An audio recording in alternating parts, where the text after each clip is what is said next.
Hello everyone, मैं विशाल polytechnic entrance तैयारी में आप सभी का स्वागत करता हूं।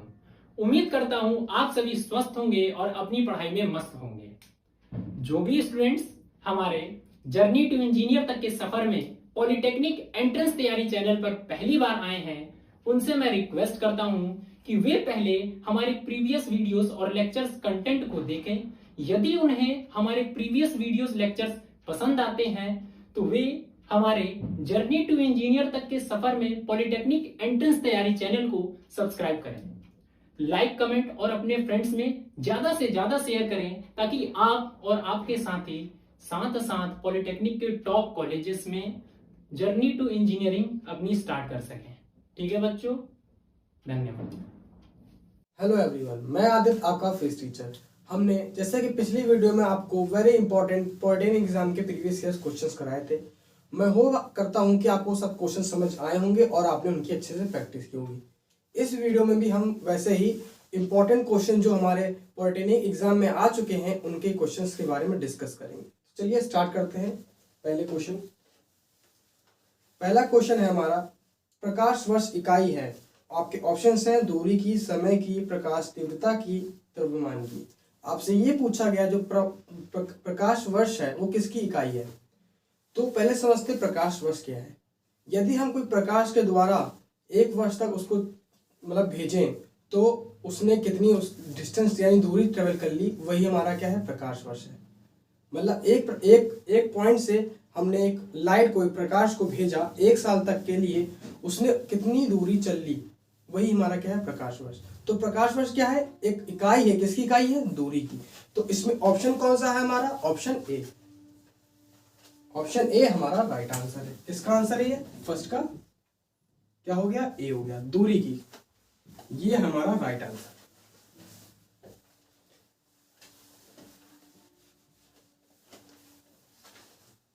अब सेकंड क्वेश्चन देखते हैं। एम्पियर मात्रक है, यानी आपसे पूछा गया है कि एम्पियर जो एसआई यूनिट है किसकी है। इसमें आपको ऑप्शन दिए गए हैं, प्रकाश तीव्रता की, विद्युत आवेश, विद्युत धारा की, या फिर चुंबकीय क्षेत्र की। तो किसकी है, मैंने आपको करंट इलेक्ट्रिसिटी में पढ़ाया था, विद्युत धारा की एसआई यूनिट क्या होती है, एम्पियर होती है। तो सीधा हमारा देख के हमारा आंसर होता है ऑप्शन सी। ये है हमारा राइट आंसर।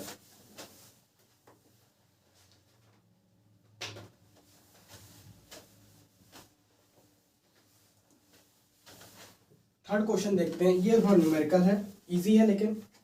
जब 2 kg वाले द्रव्यमान पर 5 न्यूटन का बल लगाया जाता है तो उत्पन्न होने वाला त्वरण क्या होगा। आपसे ये बोला गया, अगर कोई दो kg मास यानी कोई द्रव्यमान, मतलब कोई बॉडी है 2 kg का, उस पर 5 न्यूटन का बल लगाते हैं यानी फोर्स लगाते हैं, तो आपसे पूछा गया उसमें उत्पन्न होने यानी प्रोड्यूस होने वाला एक्सलेशन क्या होगा। तो बड़ा सिंपल सा है, आपने फॉर्मूला पढ़ा होगा F=ma।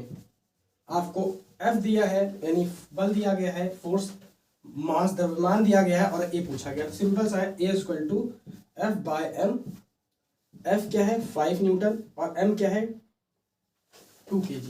तो सिंपल सा क्या आंसर है हमारा, 2.5 मीटर पर सेकेंड स्क्वायर। ये है हमारा आंसर। बड़ा इजी था, हमने जल्दी कर लिया और ऑप्शन टिक कर लिया। हमारा ऑप्शन इसमें कौन सा है, ऑप्शन ए है। आपको ध्यान रखना है इसमें इसकी एसआई यूनिट कि किसमें, यहाँ पे आपको दिया गया मीटर पर सेकंड, कैसे मीटर पर सेकंड स्क्वायर। तो आपको याद होना चाहिए कि उसका यूनिट क्या है, मीटर पर सेकंड स्क्वायर है। तो हमने ऑप्शन ए मार्क करके सही कर लिया।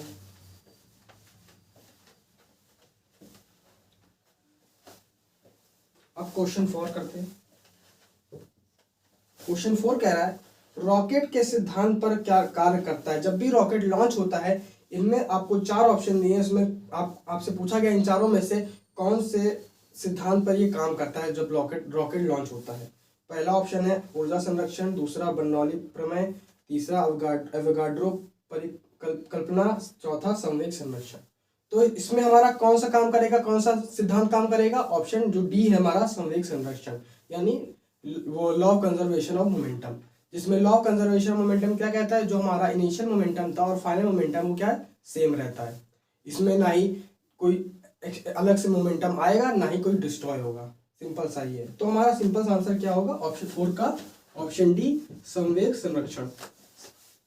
आपको ध्यान रखना है रॉकेट में कौन सा सिद्धांत लगता है, ये लगता है।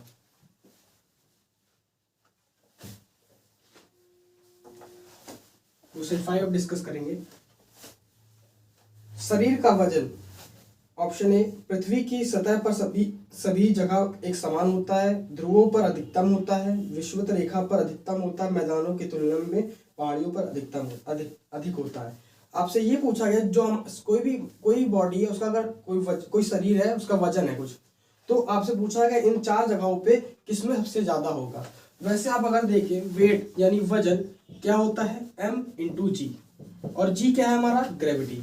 जहां यानी अगर हमें वजन देखना है तो हमें किसे देखना पड़ेगा, ग्रेविटी देखना पड़ेगा। यानी जहां ग्रेविटी सबसे ज्यादा होगी वहां पे हमारा वेट सबसे ज्यादा होगा। तो मैंने आपको ग्रेविटेशन चैप्टर में पढ़ाया था कि ग्रेविटी सबसे ज्यादा कहाँ होती है, तो ग्रेविटी सबसे ज्यादा कहाँ पर होती है, पोल्स पे यानी ध्रुवों पर। तो हमारा ऑप्शन बी, जहाँ पे ग्रेविटी ज्यादा है वही हमारा वजन वहां पे ज्यादा होगा, यानी ऑप्शन बी क्या है, ध्रुवों पर अधिकतम होती है। तो हम डायरेक्ट आंसर लिख देंगे ऑप्शन बी, ध्रुवों पर अधिकतम होती है और हमारा वजन। तो हमने जल्दी इसको टिक कर लिया।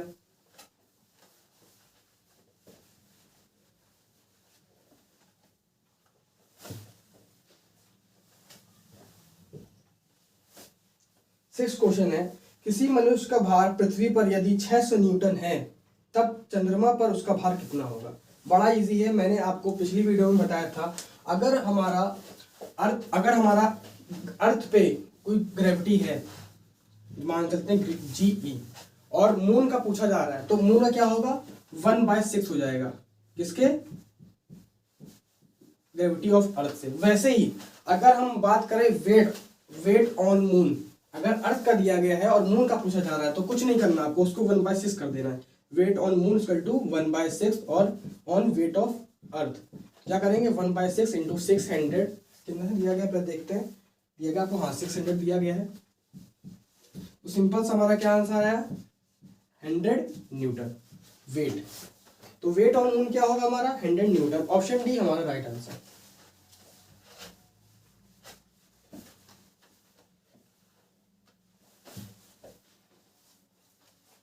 क्वेश्चन 7 देखते हैं। पृथ्वी की सतह पर किसी का भार 29.4 न्यूटन है, उसका द्रव्यमान कितना होगा। आपसे ये बोला गया अगर पृथ्वी की सरफेस पे किसी का भार यानी वेट अगर 29.4 न्यूटन है तो उसका मास यानी द्रव्यमान कितना होगा। तो बड़ा सिंपल है, वेट का फॉर्मूला आपको पता होगा, वेट इक्वल टू mg। आपको वेट दिया गया है यानी भार दिया गया है कितना है 29.4 और मास आपको निकालना है, और g आपको पता होगा क्या है 9.8। इसको अगर हम डिवाइड करेंगे 29.4 अपॉन 9.8 21/7 और आंसर आ गया आपका 3 kg। कौन सा ऑप्शन है आपके लिए, ऑप्शन बी। तो ऑप्शन बी हमारा राइट आंसर हो जाएगा यानी 3 kg। तो हमारा मास कितना है यानी द्रव्यमान कितना है 3 kg। अब हम चलते हैं अपने नेक्स्ट क्वेश्चन पे, क्वेश्चन नंबर 8। एक मिनट रुकिए।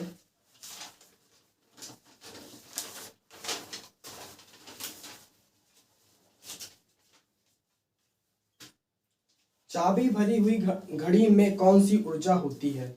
यदि कोई घड़ी है उसमें चाबी भरते हैं, उसमें कौन सी ऊर्जा होती है वो आपसे पूछा गया है। आपके ऑप्शन हैं गतिज ऊर्जा, स्थितिज ऊर्जा, यांत्रिक ऊर्जा, संचित ऊर्जा। तो अब उसमें कौन सी ऊर्जा होगी, तो ऑप्शन बी हमारा राइट आंसर होगा स्थितिज ऊर्जा। और स्थितिज ऊर्जा क्या होती है, अगर किसी स्थिति में उत्पन्न होने वाली ऊर्जा वो क्या है स्थितिज ऊर्जा।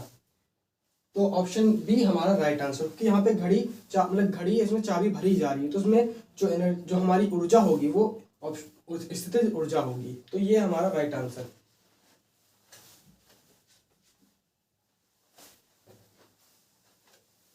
अब क्वेश्चन 9 के बारे में देखते हैं। प्रेशर कुकर में खाना जल्दी पकता है क्योंकि।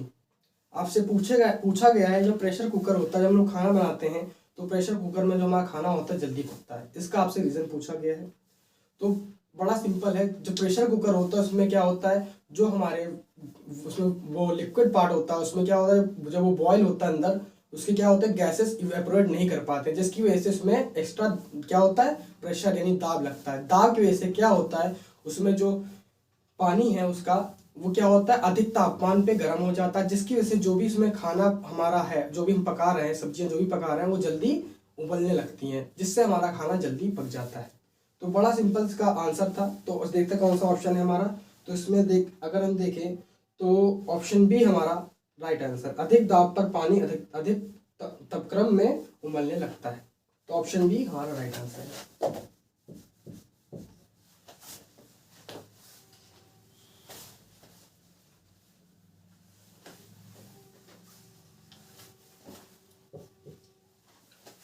अब डिस्कस करते हैं 10th क्वेश्चन को।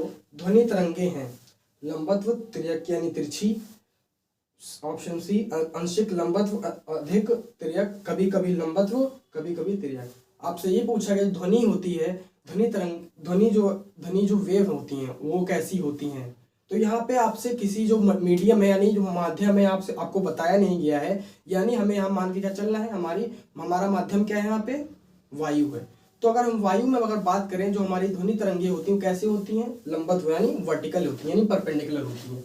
तो ऑप्शन ए हमारा राइट आंसर है। एयर में क्या होता है हमारा, यानी वायु में क्या होता है, हमारी जो ध्वनि तरंगे होती हैं लंबत्व होती हैं। तो ए हमारा राइट आंसर है।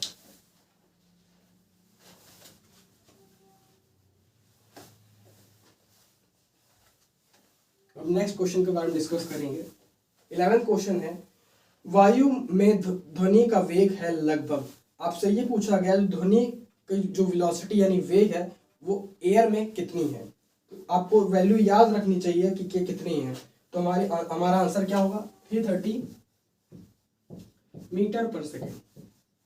ये हमारा राइट आंसर है। तो इसमें कौन सा ऑप्शन है हमारा, ऑप्शन ए 330 मीटर पर सेकेंड।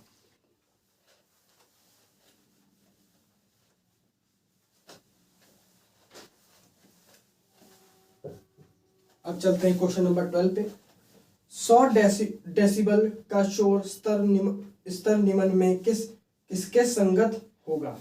आपको 4 ऑप्शन भी दिए गए हैं जिसमें अलग अलग तरीके से ध्वनियां उत्पन्न हो रही हैं, जिसमें क्या है आपसे बोला गया है कि 100 डेसिबल की जो का शोर है वो किससे मैच हो रहा है।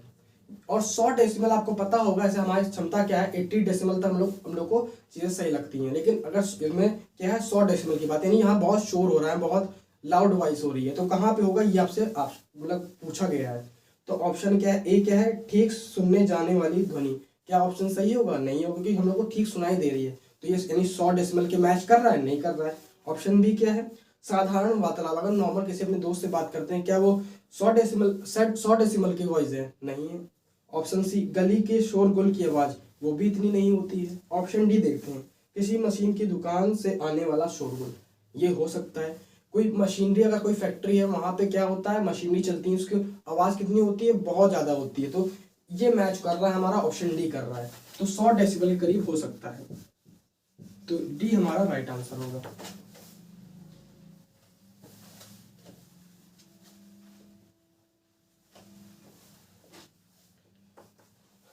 क्वेश्चन नंबर 13 देखते हैं। किसी मनुष्य के शरीर का सामान्य तापक्रम क्या होता है। आपसे ये पूछा गया जो हमारा ह्यूमन बॉडी है उसका जो कॉमन टेम्परेचर है तापक्रम है वो कितना है। तो बड़ा सिंपल है, इसको आपको वैल्यू हमेशा याद रखनी है। वो क्या है, 98 डिग्री फ़ारेनहाइट, जो कि हमारा ऑप्शन ए है। उसको फटाक से सीधा टिक कर दीजिए, आपका आंसर सही होगा। और उसको अगर सेल्सियस में मिला हो तो कितना होगा, 37 डिग्री सेल्सियस, अगर सेल्सियस में देखना है आपको। तो ये हमारा राइट आंसर।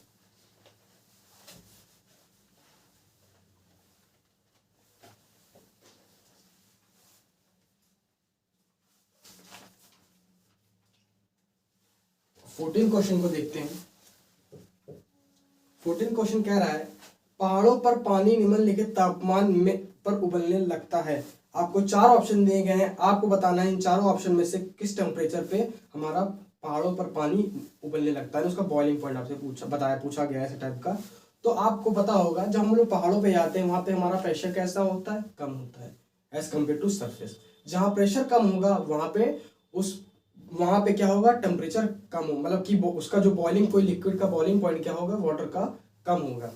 तो अगर सरफेस पे है तो 100 डिग्री सेल्सियस होता है उसका बॉइलिंग पॉइंट। लेकिन जैसे जैसे हम ऊपर जाएंगे तो हमारा प्रेशर कम हो रहा है, जिसकी वजह से हमारा बॉइलिंग पॉइंट कम होता है। ये रिलेशन डायरेक्टली है, अगर प्रेशर ज़्यादा होगा तो बॉइलिंग पॉइंट ज़्यादा होगा। तो अगर हम पहाड़ों पर जाते हैं तो हमारा जो उबलने का तापमान है वो क्या होगा, कम हो जाएगा, यानी 100 डिग्री सेल्सियस से कम पे उबलने लगेगा। तो कौन सा ऑप्शन है हमारा, ऑप्शन ए, 100 डिग्री से कम, ये हमारा राइट आंसर है।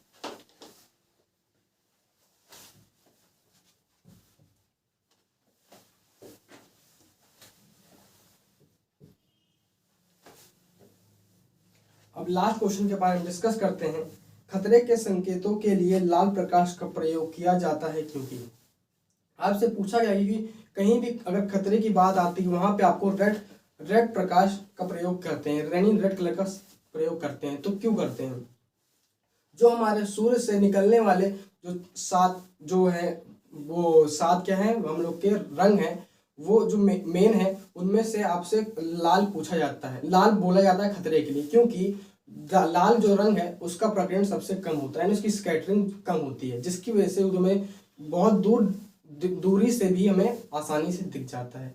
जिसका प्रकीर्णन सबसे ज़्यादा होता है वो हमें उतना नहीं दिखेगा जितना जिसका प्रकीर्णन कम होगा। तो जिसका प्रकीर्णन कम होगा यानी लाल का सबसे कम होता है तो हमें वो आसानी से दिखता है, वही बैंगनी रंग का प्रकीर्णन सबसे ज़्यादा होता है। तो लेकिन वैसे हम बात कर रहे हैं यहाँ पे लाल रंग की, तो इसका प्रकीर्णन सबसे कम होता है, तो ऑप्शन ए हमारा राइट आंसर होगा।